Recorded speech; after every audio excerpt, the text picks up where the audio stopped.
welcome to another episode of the Chaos Chronicles. Navigating the randomness. I'm Jess. I'm Connie. And today we are hopping back into New Moon. I know this may sound like a lot, but we're going to go over the next 4 chapters, so 19 through 22. Yes, and before we get too deep into things, just a reminder, you can find us on all of our social medias. They are linked down below in the description. We would really appreciate a like, subscribe, and follow. Also, as the quickest of quick summaries here, watch the other videos. But also, we're resuming on Bella and Alice are on their way to Italy to get Eddie Boy, who is done and gone something dramatic. Gone and done. I think I done and gone. Yeah. You're good. I'm still making better choices than Eddie Boy. Yeah. And y'all missed everything that happened to Jacob, so go back and watch that first if you haven't. Yeah, I'm sorry, there's way too much to summarize here, but Jacob's basically been told, I'm sorry, I'm choosing Eddie over you. Bye. Bella's just a walking red plague at this point. Yep. And with that, quickest summary in the history of our Twilight Hour books period, we are going to hop into chapters 19, 20, 21, 22. Yes, so chapter 19 is titled Race. Alice and Bella barely made their flight. Flying was faster than running would be. Alice grabbed the phone on the seat in front of them and was on the phone with Jasper. She told him that Edward kept changing his mind on what he would do to make them mad. Alice pleaded with him to not go after him and to tell the others to do the same. At this point, Bella is the only chance, but the odds aren't good, so prepare Carlisle. She says she'll get out somehow, and she tells him she loves him, then hangs up. Alice tells Bella that she hates lying to him. She didn't know if they were going to get out without being killed. Alice then tells Bella that the Cullens are unique. It's abnormal for so many people to live together in peace. Even James' coven of 3 was unusually large. Most travel alone or in pairs. Carlisle's family is the largest to exist except for the Volturi. There were 3 originally. Aro, Caius? Yep, Caius. Caius and Marcus. And then 2 females joined in. 5 make up the family, but they also have guards. Alice tells her 9 members of the guard were permanent, and others it changes. But most guards have gifts and make what they do seem like parlor tricks. No one is stupid enough to mess with them. They are the ones who enforce their rules. Bella's angry. Shouldn't someone have mentioned this to her earlier? I do kind of agree, though. I do agree. Also, you know what? The 2 of them, mainly Edward, made this bed. Now you're lying in it. Like, it's just a bummer that the rest of the other people are getting dragged in. Yeah. So Alice laughs and tells her that it's not that complicated and it's quite obvious. They have to keep their existence a secret. Most don't need policing, but the Volturi will step in before it would compromise them or any other vampire. So Edward is planning to expose himself in their own city. Alice assures Bella that if they're too late for Edward, she will do everything in her power to get Bella back to Charlie. Alice spends the rest of the plane ride trying to see what Edward is planning. When the plane finally lands in Italy, Alice wastes no time and immediately rents a car to drive them to Voltura. Alice drives at an incredibly fast speed, taking sharp turns and weaving through traffic with her supernatural reflexes. Bella, though terrified of the speeding car, knows that time is running out and prays that they make it to the city in time. As they near Voltura, Alice explains that Bella will have to continue on foot. She points and tells her where to go. And then we have a quote here for the end of the chapter. Quote, "I suppose the city was very beautiful. It absolutely terrified me. Voltura," Alice announced in a flat, icy voice. End quote. End of chapter 19. So she's just saying, yeah, that's the city. Welcome. Mm-hmm. Run. It's like flooded with people and it's a busy time. All right, so chapter 20, Voltura. As Bella runs, she struggles to push through the dense crowd. The clock strikes noon, and her sense of urgency increases as she hears each chime of the bell. She is terrified that she won't make it in time. Side note, which I think has been cut out of the notes, Alice's vision shows that Edward is going to step out into the sun and expose himself at 12. Yes. Yes. Thank you. No, it's all good. I'm like, I know that background one. Yes. Bella finally spots Edward standing in the shadows beneath the clock tower, shirtless and prepared to step out into the sunlight. Quote, he was standing, motionless as a statue, just as I had seen him in my dreams, end quote. In her panic, Bella calls out his name and charges toward him, shoving people out of her way. She reaches Edward just as he steps into the sunlight. Bella throws herself into his arms, stopping him from exposing himself. Quote, amazing, he said, his exquisite voice full of wonder, slightly amused. Carlyle was right. End quote.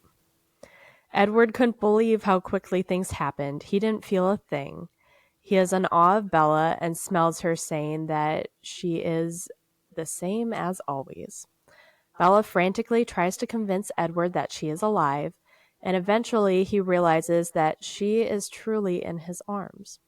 Once Edward comprehends what's happening, he pulls Bella into the shadows to protect her. Felix and Dimitri pointed out Edward's proximity to the sun and then tells him to go get better cover. Felix and Dimitri are two members of the Volturi. They appear behind. Yes, thank you. No, it's all good.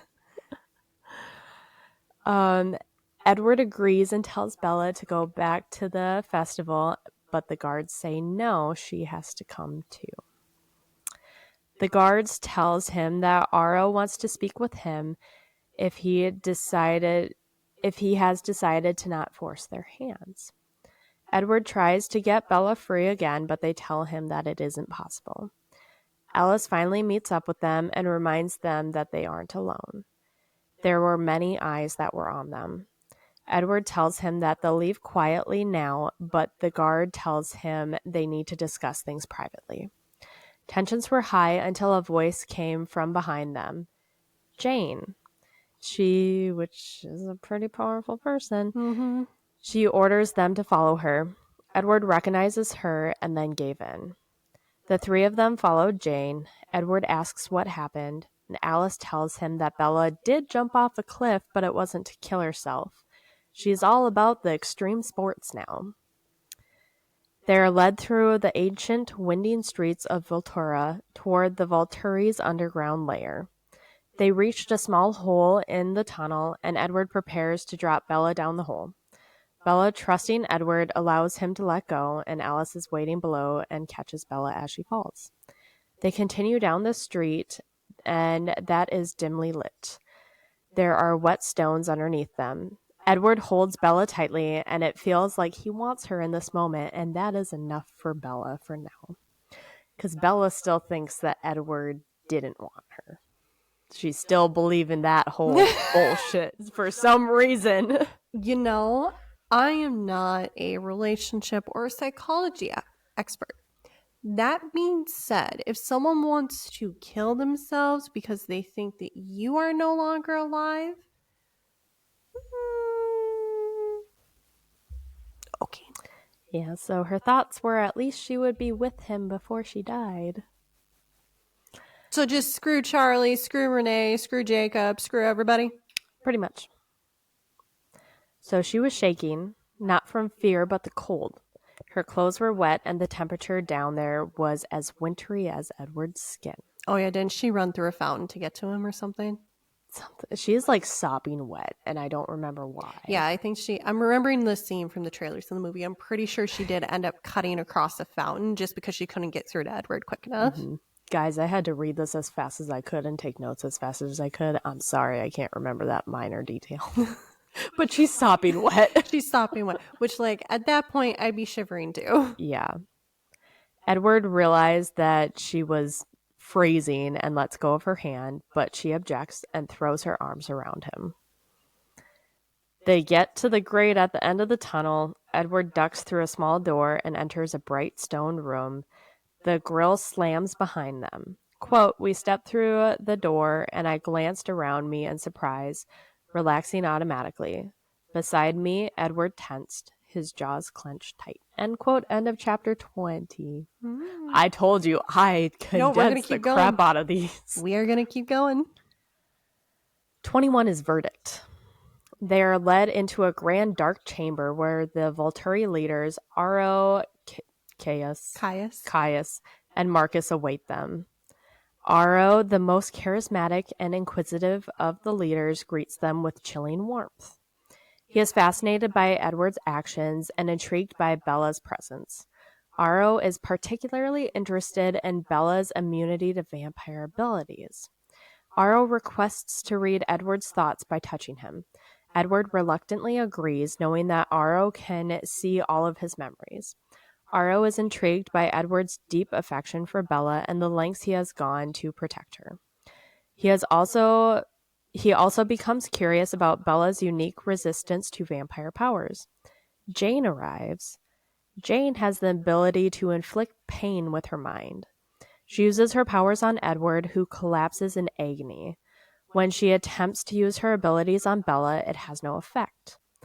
Aro asks if Edward changed his mind and wants to join them. He is drawn to his talent. When he says he would rather not, Aro asks Alice hopefully. She says, no, thank you. He then turns to Bella and asks her. After all, she has great perspective talent. He hasn't seen anything so promising since Jane. Edward was fuming as Bella said, no, thank you. Caius reminds him about the laws. Edward's attempt to reveal himself to humans cannot be overlooked, and the Volturi must ensure that their secrecy is maintained. Aro proposes that Bella could be turned into a vampire, which would resolve the issue, as she would no longer be a human aware of their existence. Edward firmly refuses, not wanting to condemn Bella to immortality. Quote, I won't make her one of us, end quote, Edward said firmly. The Volturi are faced with the dilemma. They cannot allow Bella to live if she remains a human aware of their existence. Edward points out that there are humans that are aware of them here. They plan on either turning them or destroying them there, though. Caius. It's going to be a 50-50 at this point. It's all good. I'm pretty sure it's Caius, but I've heard some people say Cassius, but I'm like, I don't think there's a second S. Caius. I think it's Caius. Caius. Yeah. Well, it's going to be one or the other. Sorry, guys. Caius points out that he doesn't intend to make her one of them, nor destroy her, so she is a vulnerability. He can leave, but he must forfeit Bella's life. Aro interrupts, asking if he intends to give her immortality. If so, they would be free to go home and send their regards to his friend Carlisle. He hesitates before continuing. Edward has to mean it. Edward stares at Bella as she tells him to please mean it. Alice steps forward. She didn't say anything, but just raised her hand to Aro. Aro met her and took her hand eagerly. After silence, Aro laughed and said that was fascinating. He saw things that haven't happened yet. Alice reminds him that it will. Aro is so curious to see how Bella will turn out that he convinces Caius that things will be okay. They are free to go, and Aro tells them to visit again soon.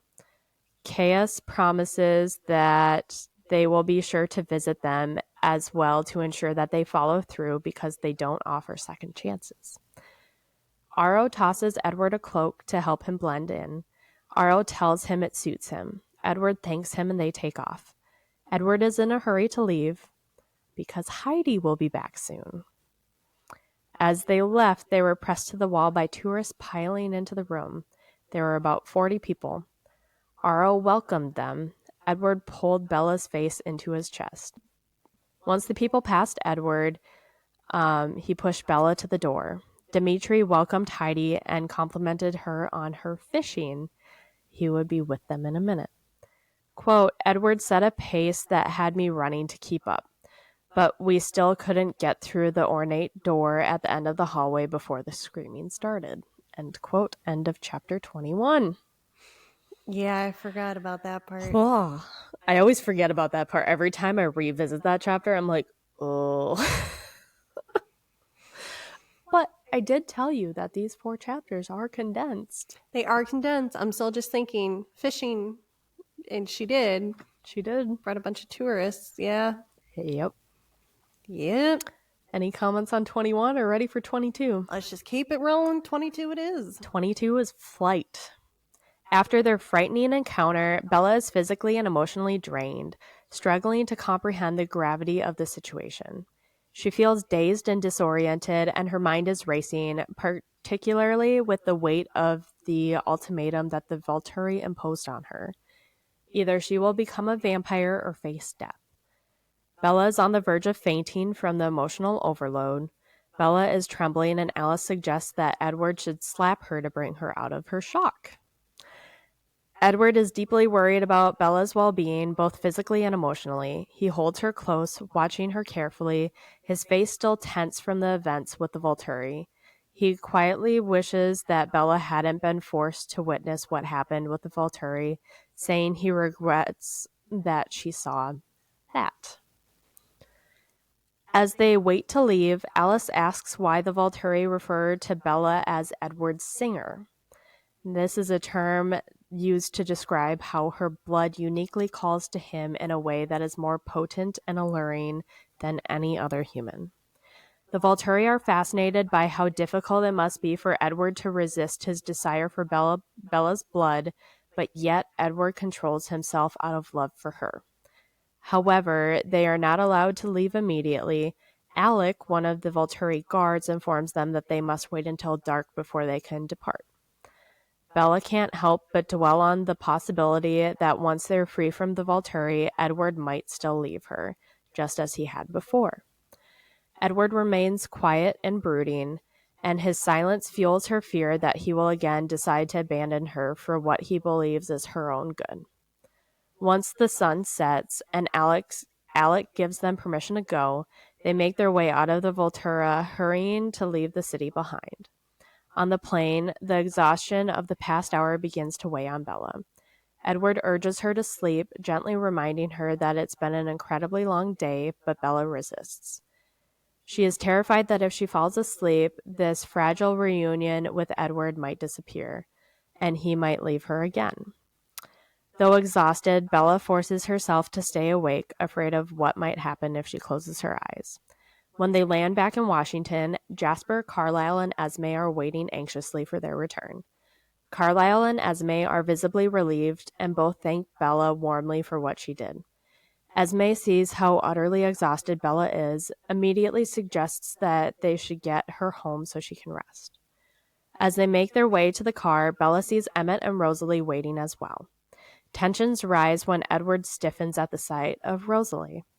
Esme gently tells Edward to not be upset. Rosalie feels awful about what happened. Edward mutters that she should feel bad, but Bella intervenes, telling him that it wasn't Rosalie's fault.